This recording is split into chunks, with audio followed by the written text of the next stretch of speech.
kiwango kikubwa sana, na tunaamini kwa kuwa tumeenda vizuri katika awamu ya kwanza ya mpango huo, tutaendeleza katika awamu ya pili ili tutokomeze kabisa jambo hili.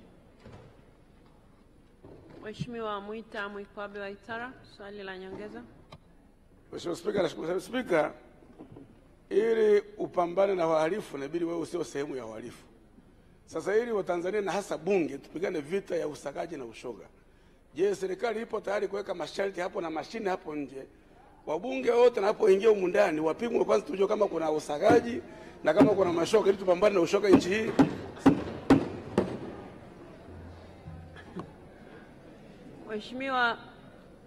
Mheshimiwa Waitara, hilo swali linaelekezwa kwa waziri au kwangu? Mheshimiwa, swali linaenda kwa serikali kwa maana ya waziri wa sheria. Sasa serikali inaweza kuleta mashine hapa ya kupima kweli bungeni? Sitakuwa inatuingilia. Sawa, sasa kama swali lilikuwa linaelekezwa kwangu, mimi siwezi kuuliza swali nikiwa hapa mbele.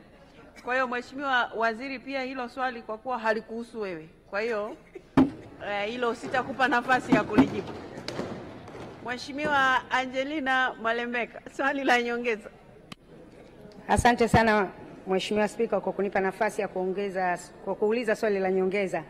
Nilitaka kufahamu kutoka kwa Mheshimiwa Waziri, katika huo mswada wanaouandaa kwa ajili ya wanawake kwa swala la usagaji, je, wamezingatia kwenye swala la ulawiti, kwa sababu sasa hivi swala la ulawiti ni kubwa zaidi kuliko hilo la usagaji? Asante.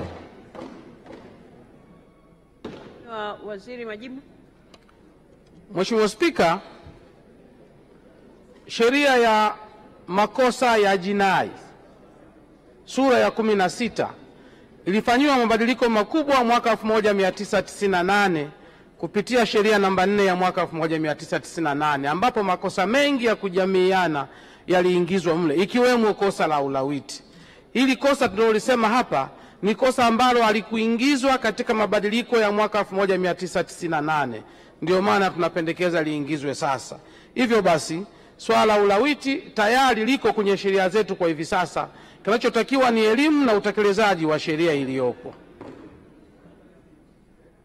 Mheshimiwa Waziri, asante sana kwa majibu yako kwa maswali ya Mheshimiwa Bunge. Wizara ya Afya, Mheshimiwa Stella Ikupa Alex, mbunge wa viti maalum, sasa ulize swali lake.